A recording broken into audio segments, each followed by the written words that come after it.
The Beyond the Fame podcast is fed by Lido Pizza. Lido Pizza never cuts corners. For menu and locations, visit LidoPizza.com. And of course, this podcast would not be possible without our longtime title sponsor, the Hollywood Casino at Charlestown Races in West Virginia. Upcoming featured entertainment includes The Fray on April 26th. Details and tickets at HollywoodCasinoCharlestown.com. Must be 21 to enter the casino floor and attend a show. Gambling problem? Call 1-800-GAMBLER.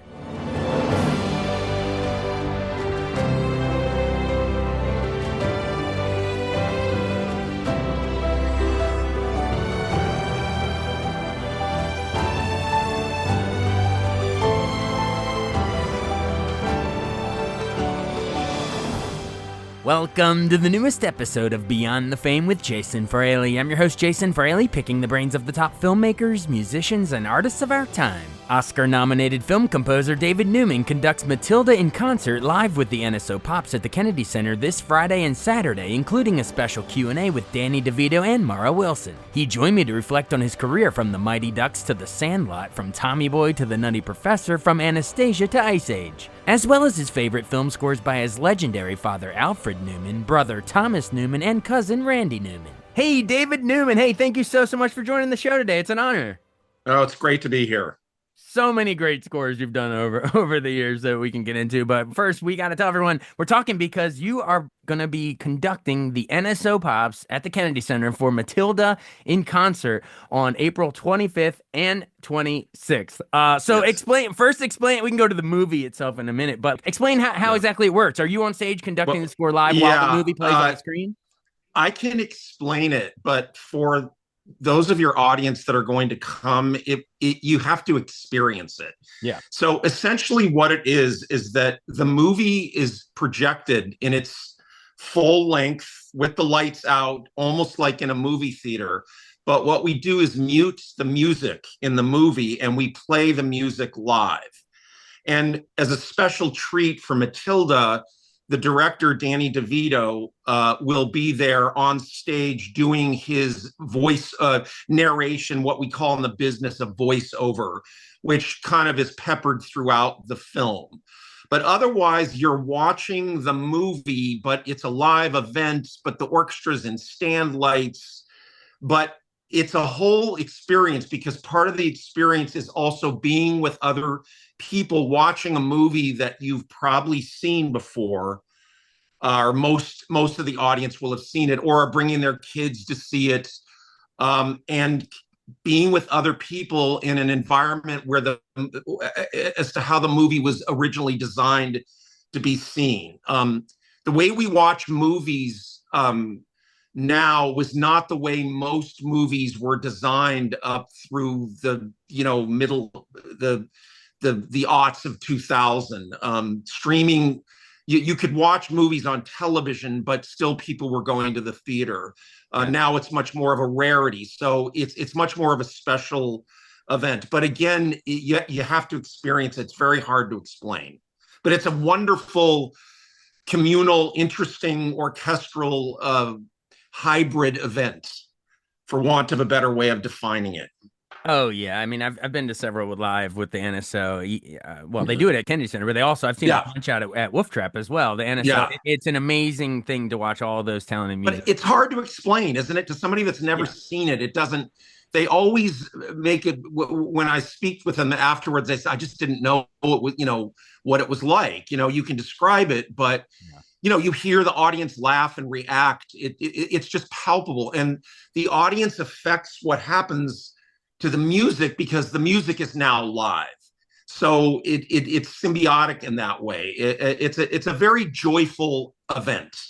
Is another way of putting it. So absolutely, and it's epic is all I can just it envelops you. It's all around you. It's a lot. It's like you're experiencing. It's the closest thing to like being in the movie, experiencing it live as you can get, because the music is all around you happening. And with the actual composer, that's another thing. There are great conductors, Stephen Reinicke and Emile Decoux. There's great ones that usually conduct the orchestra, but also it's rare that the actual composer of this movie, of Matilda, is you're going to be conducting yourself. So that's another big reason to come out. Yeah. Yeah.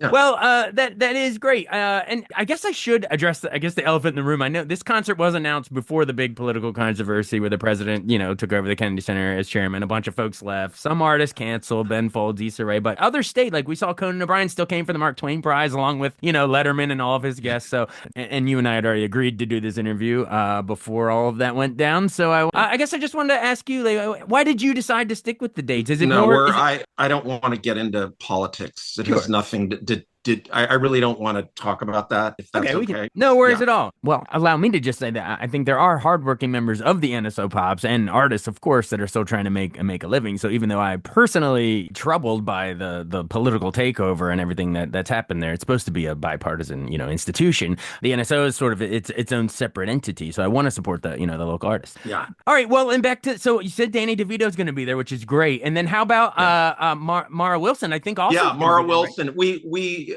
We've done this several times. Mara's been at a couple of them. One of them we brought a huge number of the cast, but Mara, of course, the star of Matilda, who played Matilda, will be there. So the audience will get to see her. We're going to have, I think there's a Q&A afterwards that you can attend if you wish.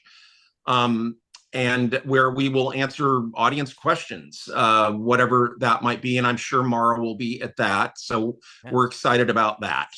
Yeah, actually, Mara called in on this show when she did what was it? Oh, she did a memoir about growing up as a child Yeah, star and yeah, released it yeah, in 2016. So yeah, yeah, yeah. why do you think she, as a movie, just talking the movie, why was she the perfect one to cast? When you watch Matilda, she was a very, very unusual presence for her age. Yeah. And it's a very unusual story because it has fairy tale, mythic, almost medieval elements to it. You can almost look at Matilda as a knight errant. And when she finally meets her teacher, Miss Honey, who's this lovely person, the absolute opposite of her horrible parents, Miss Honey has a terrible secret and something that horrible that happened to her that Matilda goes on a quest to fix for her and actually does fix. And in a sense, Matilda becomes the adult and Miss Honey becomes the child. And it takes a very unusual young actress to pull that off. To pull off the childlike nature, but the seriousness of the quest. And the more I look at this movie, the more profound I think her performance is. She's in almost every scene in the movie. And her journey is just something really special to behold. And I think teaches us lessons about things in life. And she was a perfect actress to do this at the time. So very unusual set of circumstances for her at that time to do that series of movies that she did. Yeah, she was just so excellent in it. But Matilda is Mara's movie. Oh yeah, just plain and simple. I mean, she carries the movie, much like Macaulay Culkin carries Home Alone. I don't know if you've seen Home Alone live with. Oh my, they did it at the Kennedy Center a couple years back. It's similar to that. It's a young actor really carrying a movie, and that's Mara and Matilda.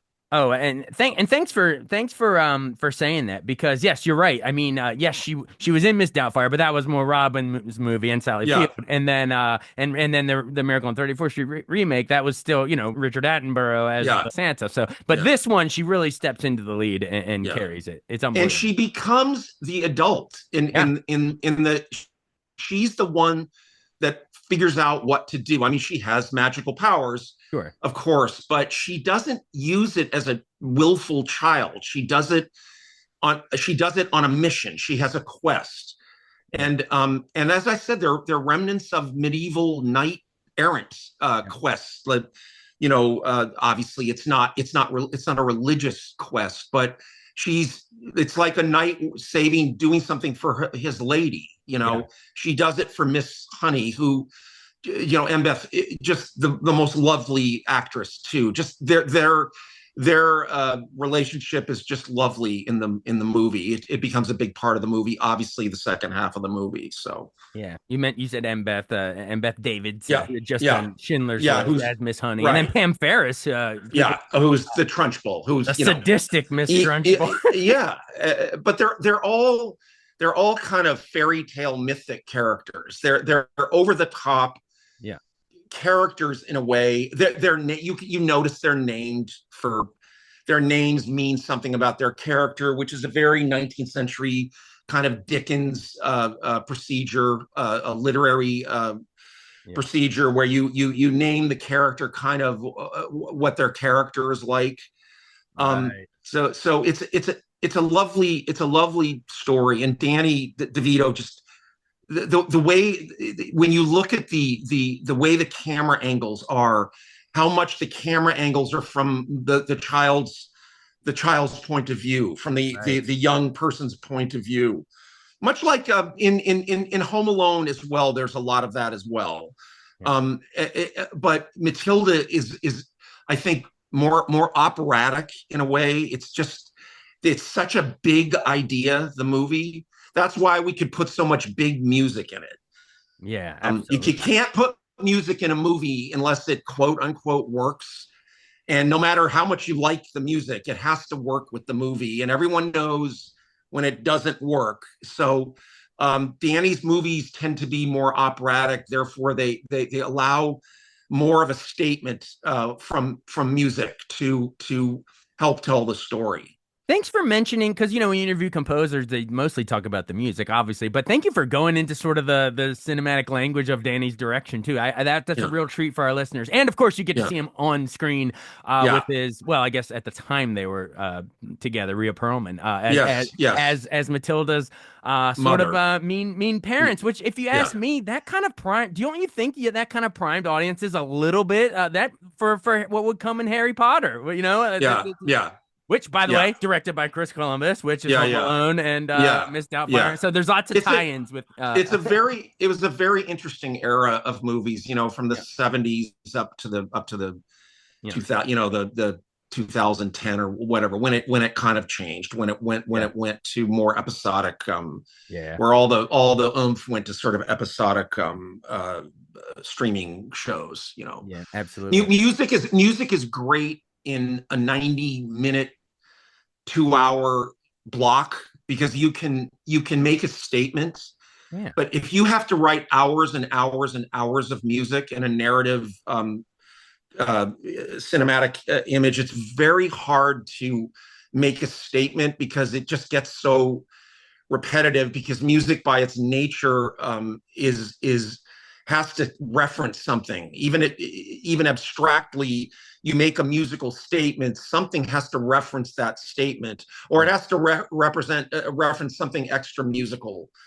And so movies were just the perfect vehicle for melding this kind of music, this sort of John Williams era yeah. music with cinema, and being part of this sort of weird zeitgeist of what how you would define what a movie is. If you had to like define what a movie is, it's a little bit tricky, because it's not organic. A movie doesn't give you, as the artist trying to work on it, it tells you what to do. It won't adjust to you. You have to constantly adjust to it to make it work.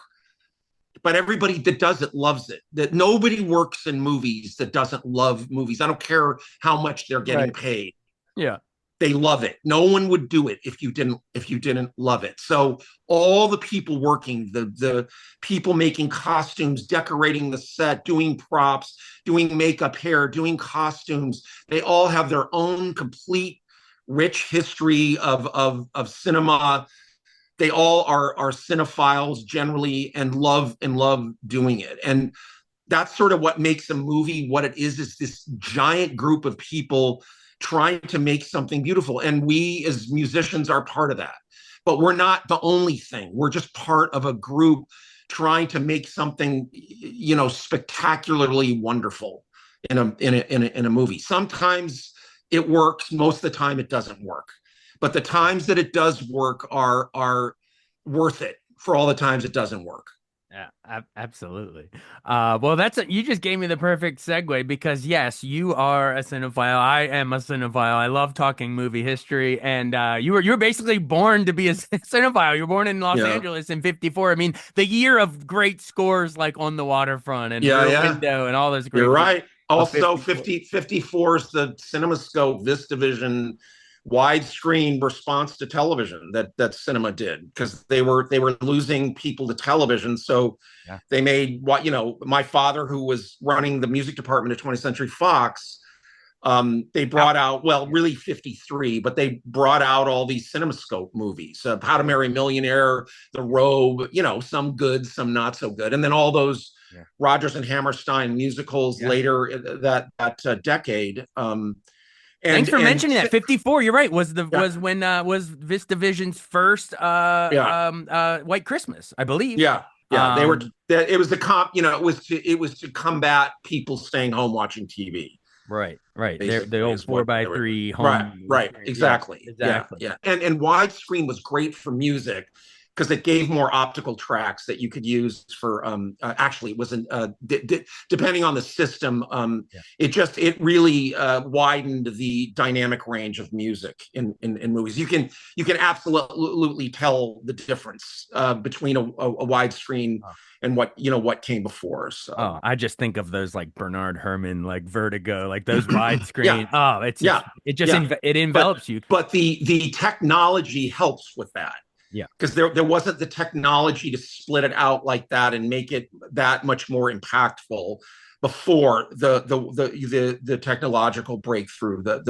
that they used for that. Yeah, Absolutely. That's great. Well, you said your dad, you mentioned your dad, but I mean, we didn't mention his name. So I have to yeah. remind maybe our younger listeners, this is the amazing, legendary, all-time great composer, Alfred Newman. Yeah, Folks, give me 1 second. I will list rapid fire a couple of my favorites: Wuthering Heights, Hunchback of Notre Dame, Mark of Zorro, How Green Was My Valley, Miracle on 34th Street, All About Eve. He composed that. yeah, 7 Year Itch, The King and I, Diary of Anne yeah, Frank, How the West Was Won. I mean, we could go on and on all day. And of course, then your uncles were composed Hello Dolly and a bunch of yeah, others. yeah, I mean, you come from yeah. a huge music. Do you have a favorite score of your father? That's so hard to say, The but is one there I one? like, I mean, it's hard. The one I like the best, it has the least amount of music, is the score for All About Eve. It's a great I movie. think I think it's the most cerebral. It's Yeah. beautiful, of course, and tuneful and accessible, but it's the most cerebral, I think, of all the scores where it's sort of front loaded and back loaded.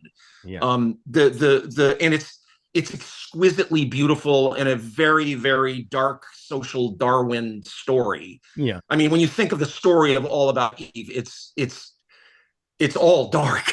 It's Young, amazing. it's the young usurping the old, and Yeah. then the young getting old, and then the young usurping them, on infinitum. And so the music at the beginning is kind of setting up that story, the Eve Harrington, Margot Channing story, and then at the end there's a character that comes out of nowhere that's only in the last 5 minutes of the movie, and she's going to do the same. Her name, she calls herself Phoebe, and Yeah. she's in the Eve Harrington. She's in Eve Harrington's apartment when Eve Harrington comes home after getting everything she wanted, and she's miserable already. She's Because miserable and Addison cynical, DeWitt and owns her yeah, at that right, point. Yeah. right, Yeah. right, and because nothing comes for free, Right. and then this girl's going to do the same thing to her. It's almost like a Garden of Eden story, of the poison apple, Yeah. and Eve Harrington biting, Margot at the beginning, and getting Margot to trust her, and then the same thing's going to happen, but then the music that at the end Mm. that comes in, that's just swells and swells as that last shot when she's in this The mirrors. prism of the mirror. Yeah, Yeah. I mean, I could go into, I when I speak to film music classes, I like to talk about that film, for a couple of hours, and watch the beginning of 3 or 4 times, and then watch the end, and Yeah. kind of talk about what, some of the technical things, which are too technical to get into, Yeah. but what Alfred Newman did, but also why is that music so beautiful, and Yeah. what's it doing, and the story that it's telling, that's so dark, but it's so human, but it's so alluring because of the theater and blah blah blah. Yeah. My father was a big Broadway conductor in the 20s, all the way from 1919 to 1929, when he came to Hollywood, to UA, to work for Sam Goldwyn.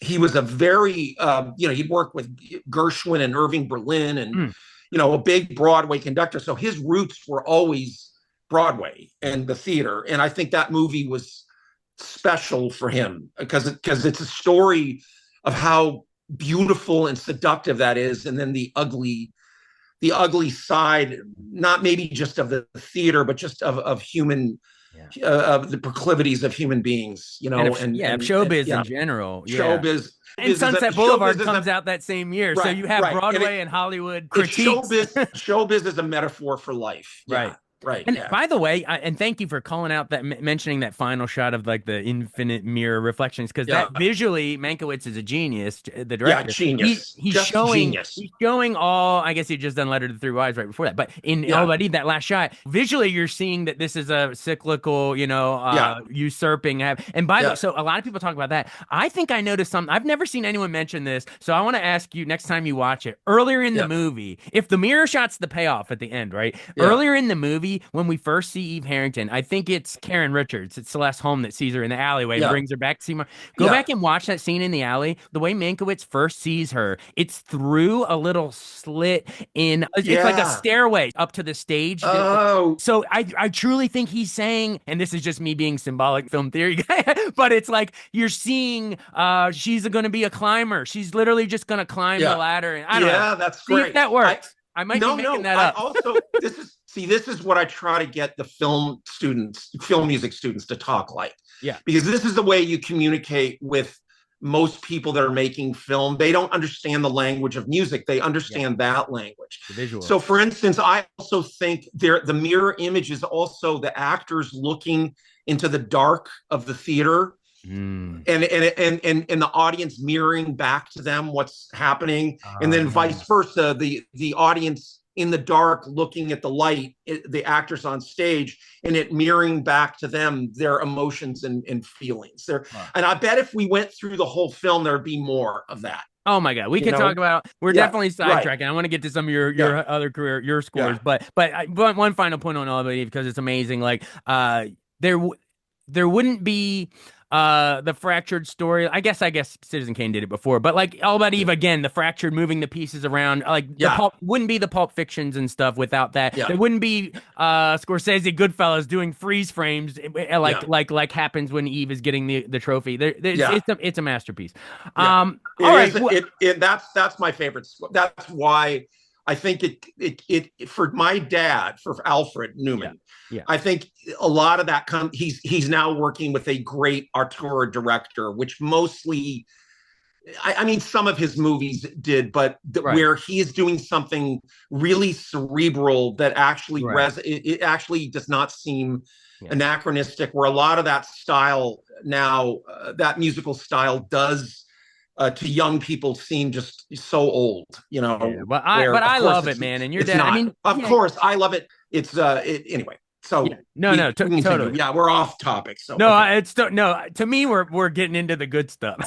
Yeah, I love it. And he had worked with Weiler in Wuthering, and Ford, and Stevens. But I know what you mean. Where the music could make a really big statement that you could go over and over and dissect, almost like a piece of concert music. Right. Exactly. I believe me, the way the music is designed. If you're a musician, there's all kinds of clues and things in it that help tell the story without you noticing what it's doing. So it's so awesome. Yeah. And I see what you're saying, as opposed to maybe like How the West Was Won, which is one of the most iconic, great scores. But there was like multiple directors. It's not that auteur stamp, as opposed to like an all. But even How Green Was My Valley is based on a Irish folk song. It's gorgeous and everything, but it's just not. It's not the same kind of thing as a Mankiewicz movie. John Ford's a genius, and Weiler is a genius. So anyway, go ahead. Anyway, yeah. I mean, we could go all day, and I love all those movies. King and I Yeah, mean, all the Rogers Hammersteins like yeah, that. It makes sense that you said your dad came from Broadway for sure. yeah, yeah, All right. Well, but I also should say so obviously you're probably a kid when you're realizing Dad, watching some of Dad's stuff. But I should say you're also the older brother of Thomas Newman, who's had a hell of a career, yeah, and then I guess Randy Newman is your cousin. So I yeah. mean, I can't imagine all any family reunions or events. There's like musical geniuses that are about to be born. Have all these great Yeah. parallel careers. But Randy's 15 years. Randy's much older. okay, Randy's a generation older, and then okay. Tom is just 18 months younger. Not that much younger. I mean, we're basically contemporaries. As far as you, yeah, I guess you mentioned the name John Williams. Did you start like a violinist like on some of his Yeah. recording sessions? I started. I was a violinist. Honestly, I wasn't really interested in film music till my late 20s. I mean, I was interested, but I didn't consider doing it as a career. My earliest training is violin and playing in orchestras. That's really how I learned music, playing in orchestras. I mean, when I was going to school in Los Angeles in first grade, there was an orchestra for a period of an hour a day in first grade. It was a fabulous. The Los Angeles Unified School was just great in the 60s with music. Yeah. So by the time I was 12 years old, I could read anything. I had studied theory and counterpoint and all that. So when I graduated college in 1976, I played from about 1977 to 82. On which movies? Like Star Wars? Well, I did not know. No Star Wars. Well, because Star Wars was done in London. I only did okay. whatever was done in LA, I probably worked on. So I played 1941. The Spielberg flop. Right. I played E.T., wow. John Williams. That's your violin going. Yeah. I played on all that. That was all done that was all done at MGM or Sony. Now Sony bought it. But yeah, I played on that whole wow. If you watch the documentary, I explain a little bit of. I'm in the John Williams documentary talking about that a little bit. I know I did some other stuff. I don't honestly remember. I played on a movie called Monsignor, and other stuff. I did a lot of Jerry Goldsmith stuff. I did a lot of John Barry, and then some other composers, and a lot of television and recording sessions. And there was a lot of work as a freelance musician in Los Angeles during that time. And then all right, but so that's you as like a session musician learning. Yeah. I mean, that's Goosebumps stuff, obviously learning. Yeah. Great.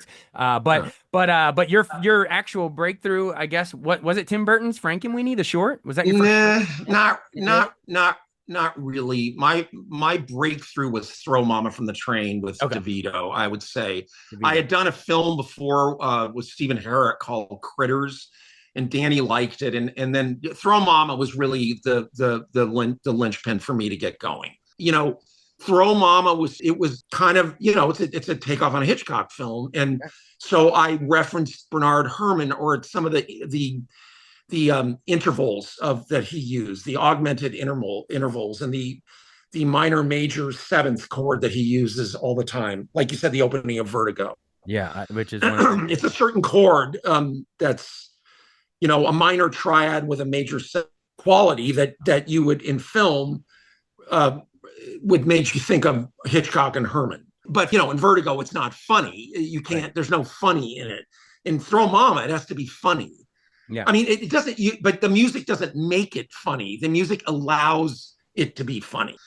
Absolutely. So that was 87 or 87. I don't remember. 87, the same year you did the Brave Little Toaster. Yeah. Right. So unfortunately, Brave Little Toaster never got released theatrically. So I remember watching it as a kid on Home Movie, man. Yeah. Disney killed it. We had a beautiful dub for that film. They would not release it. That's a shame. I guess that was sort of that was like the doldrum 80s of Disney before they came back with the Renaissance. Very similar idea to Toy Story if you look at it. So, which was your cousin, yeah. All right, so but you did Heathers right after that, 88, right? Once I got going, then you get in those days. Once you got going, you were in the club and you just kept going. I mean, depending on what movies you did, but it was a lot easier to get going once you had done something because it was much harder to write film music those days than it is now. Now it's Right. much easier to do. Yeah. Right, right. Well, Heathers and Bill and Ted and all that stuff. But Yeah. I want to ask you about the Mighty Ducks. To me, that is Yeah. one of my not only because I loved that movie as a kid, but they played that theme when Cal Ripken broke Lou Gehrig's streak at Camden Yards. They played that music, and Oh. I was like, I know this music for this historic this historic moment. Oh. I was like, what is this theme for this moment? Oh, that's the Mighty Ducks. But Oh. yeah, take me into Wow. the musicology of it a little bit. Like what instrumentation, or I don't know, you know music better than me, but I what kind of think I was, it's like a heroic march, yeah. yeah, Mighty Ducks, I think I did in a whirlwind. There was a period of time where I was doing 5, 6, 7 movies a Yeah. year, some of them overlapping. That was another Steve Herrick movie. I know it started off kind of easy, and then it got nuts. There was a lot of trouble with it, as I recall. It was Disney at a time when Disney was very meddlesome. Yeah. But I wrote the theme pretty early on. I mean, that's all they wanted. They just wanted a theme like that, and the rest of the movie was just kind of based on the theme. It was one of those kinds of movies. Not a whole lot of music in it. A lot of songs in it. Like those days, there was lots of songs in it. Right. Movies. There was like Queen We Will Rock You Yeah. and the Champions Yeah. Yeah. soundtrack. Yeah. Yeah. But I want to elevate your score. It is the most important part, if you ask me. And just to remind folks, I can't. It's really hard to hum these, but the heroic theme, it's the one that's like dun dun dun dun dun dun dun dun, dun, that one. Yeah. Yeah. I I love mean, it. the last third of the movie is all music. So Yeah. sometimes when there's a lot of music at the end of the movie, that's what stays with people. Yeah. But up to then, there's not a ton of music up to the Yeah. end of the movie. So yeah. Well, you bring it Cool. I'm home. glad you like it. You bring it home. Good. Gordon Bombay, Yeah, the yeah. Minnesota Miracle. Yeah. Man. Yeah. And the It's a good movie. Sandlot. I gotta say, right Yeah. after that, kids Yeah. love the Sandlot, just Yeah. like Mighty Ducks. Yeah. Any Yeah. insights on composing the Sandlot? Sandlot it was a Fox movie. I had to do it in 2 parts, one kind of under the radar. I think we did half of it in Utah, which was a right to work state. And then we finished it in LA because they added like 20 minutes at the end. They added that whole erector set, the getting the ball dog sequence at the end. Yeah. Over the fence, was the not, beast. yeah, that was not there when I started originally scoring the movie. So I waited, and then we just did that all in LA, which we should have done the whole thing in LA. But there was so much chaos with a lot of these movies, and I don't want to say mismanagement, but aspects of mismanagement with it. But I love that movie. I had a blast doing that. There's a lot of different kinds of music in that. I did a lot of it at home, and then it started off as it was going to be kind of just a band and a little bit of music here and there, and it just got bigger and bigger and bigger. I love it. So it was one of those that sort of evolved and took a long time. And it was a very special movie. I don't think when it came out it did all that well, did it? I'd have to look up the box office. Yeah, but no, I think like did. A Field of Dreams and stuff were bigger, but then Yeah. that one really caught on, at least Yeah. pop culture wise, maybe from it did. home video Yeah. and stuff, maybe. Yeah, it's definitely culty, that movie. It's Yeah. beloved nowadays. We Yeah. all quote Yeah. "Killing Me Smalls." All right. Yeah. So if Mighty Ducks and Sandlot were kids sports movies, you kind of I want to remind folks you also did some of the biggest like broad comedies. Like you composed Tommy Boy and the Nutty Professor. I mean, those are like two of the biggest comedy. Chris Farley, Eddie Murphy. You never know what they're going to be doing on screen. So is that a challenge when you sit down and try to write music to their antics, like fat guy in a little coat or farting at a table?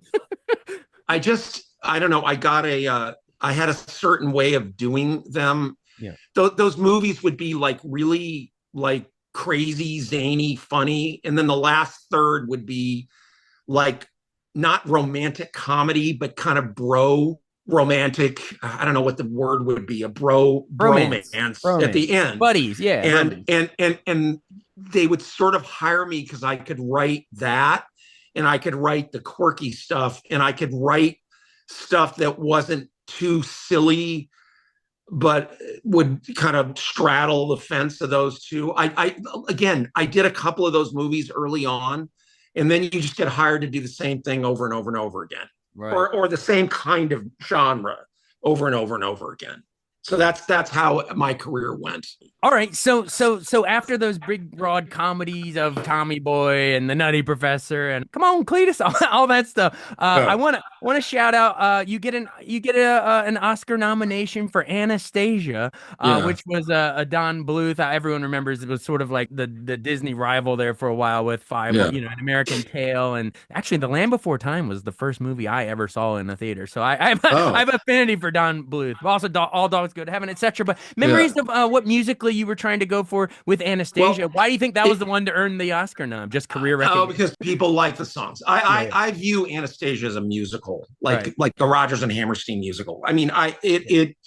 I used all the melodic material I used were all from the songs, so Yeah. it was not. I mean, there's some original music, but it's much akin to like what my father did. I love musical theater. I have adored it from the beginning more than anything, even more than film. Musical theater was my love from being 11 years old. When our the church that I went to used to put on musicals every summer. Mm. So I was just thrilled to do that, and we had lots of time. Um, uh, so I remember we worked on that for 6 months, I think. Mm. So I love those guys. It was great. I think they were in Arizona, their facility. I remember going there a couple of times. Yeah. I loved that movie. And so I don't know, Academy Awards, whatever. Yeah. What that that was nominated. And the other one recently that I did the West Side Story thing with Spielberg, Yeah. which obviously I didn't write any music based. I mean, I wrote a little bit, It was but kind of like your dad doing The King and I, or you yeah, know what I mean? Like, exactly. yeah. Yeah, I love that stuff. I loved Anastasia. It was a great experience. It was one of the highlights of my career. Yeah, we interviewed not obviously it was Meg Ryan voicing it, but we Yeah, interviewed the singing voice Liz yeah, Calloway. yeah, yeah, yeah, So I'm yeah, sure you yeah, all worked yeah, together. yeah, yeah, yeah, Uh, yeah, that's great. You also did Ice Age. That's a huge hit. yeah, yeah. What are That you was trying a to bit. do? Is there like a prehistoric instruments thing, or Oh no, no, frozen yeah, no, instruments? we did. We used some, primitive flute instruments. We also used some band instruments, some Appalachian instruments. Oh, cool. Um, yeah, that was quite a journey. Ice Age. Animators can be very challenging, Yeah. because they're very detail oriented, and they want music to be really, really detail oriented. And sometimes music isn't good at that, and you have to show them that you can't hit every single eye movement and every little thing. You can't hit all these things. Hitting means accents everything that the animators have done. Yeah. Because they draw everything that happens is drawn or generated. Right. So it's tricky. So I try to see. I never had that problem in Anastasia. They just treated it as a feature film. But Right. Ice Age, there was a lot of detail that they wanted to deal with, which we did.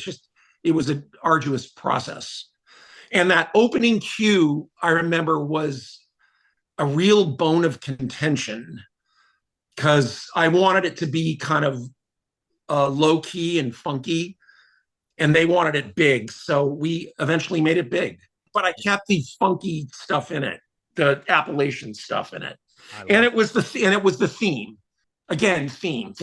Everything up to 2010 was theme. Right. And then it just went away. Yeah. Now, no themes. Well, No themes. I miss it.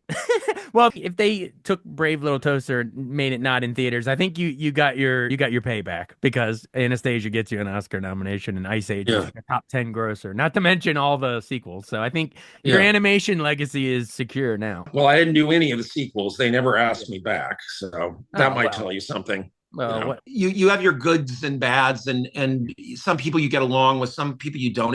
Yeah. It's just the way life is. You know, you work with a lot of different people writing film scores. Yeah. It's very hard. You're constantly on a first date. You know, Yeah, absolutely, absolutely. yeah, Talk about a little of some of your rom-com. You did the Drew Barrymore "Never Been Kissed." You did yeah, with How to Lose a Guy in 10 Days. The yeah, great Kate Hudson, Matthew McConaughey. So yeah. when you're writing stuff like that, is there like different instruments that sound more romantic for us laymen? You know what I I mean? use no, I use a lot of I've used a lot of electronics in my scores. Most people don't notice it because I kind of integrate it into orchestra because I'm an orchestra person. Mainly, they ask me to do those things because I've done other romantic comedies, and I know basically that's all about writing a tune, Right. a tune that they like, or at least it was then. Now you would never write a tune. They don't want anybody to. They don't want a tune. But at that point, it was a theme. They always wanted a theme for the romance. So you would just that's the first thing you'd work on is that. Yeah. And then once you did that, it would just whatever else needed to be done, you would be done. But what was important was the theme. Never Been Kissed is a very simple, piano melody. I use piano a lot or strings, but mainly piano, delicate kinds of things, and then orchestrated here and there. So Well, that thanks for the insights into that. yeah. Well, as we wind this down, you said All About Eve was your dad's favorite. What do you have a favorite Thomas score and a favorite Randy score? It's really I hard. love. I think a bunch of Toms. I love Shawshank, Randy. I love The Natural. I love Mm. Ragtime. I actually played on Ragtime violin. Oh, you did. Yeah, yeah. I love that Yeah. score I'm too. trying to it's hard I'm trying to see if I can remember them from memory. So the natural is when the ball hits the light, I believe it's Yeah, yeah, da-na, yeah, da-na-na-na. yeah, That yeah. big one, right? Where they completely rewrote the end of the novelette, Yeah. and basically I don't know what that movie was about without with the ending that it was. It was weird. Um, and but Ragtime I thought was a pretty good movie. It's a great Yeah. book, a great novel. I Yeah. loved the Dr. O novel. Yeah. Randy wrote, of course, it's just absolutely gorgeous. Randy, I'm a huge fan of Randy's songs. I think they're beautiful third person uh, dramatic vignettes that are I think only rivaled it rivals Sondheim, I think, who I think is the greatest lyricist of the 20th century. Yeah. But Randy's lyrics and music, like Sondheim's music, is utterly perfect for his lyrical sense, the marriage of it. And I think Randy is the same thing. There's always a surprise in a Randy Newman song, Oh, just something you would never think of when you first hear it. That God song, of you know uh why do you worship me? I burn down, I kill, I maim, and but you really need me, and that's why I love you. yeah. And I'm not saying it in a cogent way, but there are a ton of Randy songs that just uh, do a 180 at the end of the song. Yeah. Also, growing up in West LA in the 60s and 70s is a very odd place. It was a kind of a surf culture combined with this rabid uh, uh, success-oriented, money-oriented film industry and business and food and all that. And Randy just perfectly encapsulates the West Side of Los Angeles. Though you had to be there at the time. Very well said. Yeah, and of course, Randy gave us Toy Story. I mean, but that song that she when she loves me, when somebody loves you, that song, and I think that's in the second one or the third one. You're talking about the Sarah McLachlan when she Toy Story 2. Toy Story 2. On the Toy Story 2. Yeah. Well, and You've Got a Friend in Me, and then whatever the one when Buzz Lightyear tries to fly. That song, When Somebody Loved Me. I mean, what a song! What a song! Just absolutely gorgeous, and structurally, the way he elongates a verse. Yeah. Where there's a concept of in songwriting called melisma and syllabic. And syllabic means one note for every syllable, right? Yeah. And most songs are one sort of syllabic, but once in a while there is a melisma where there'll be more than one note on a syllable, and or the music is elongated in a way, and songwriters will use that to express heightened emotions, and it's that song in that movie, I think, is just stunning. So I love that. Yes. If you want, those Toy Story movies, Randy Newman. Yeah. Also Monsters Inc. And then Thomas did Finding Nemo and WALL-E, like a lot of anime. Yeah, but Tom is a great songwriter too, by the way. Tom started off as a Broadway songwriter person before he matriculated to movies. Just like I matriculated from violin and Randy matriculated from being a singer-songwriter. So anyway, but you're right. No, we do need to give Tom his flowers, because Shawshank is beautiful, one of the greatest movies, and American Beauty with the bag floating in the wind. And what were some of his Skyfall in 1970? He's done so many great ones too. I've done Skyfall live. I did that at Royal Albert Hall in London. Conducting your brother's score. Yeah, it was a fun live movie. That was. I assume you just leave the Adele song though, right? That one she's singing still, right? Like, but we play the music. We play the band and the music live. Wow. And so all that's on the film is the vocal, and then we play the song. It's great. It's a great song. That's a great Bond song. Yeah, absolutely. Ever. I love the Sheena Easton "You Only Live Twice." I love that song too. Yeah, that's good, man. Bond. That's a whole other podcast. Us talking Bond. Yeah.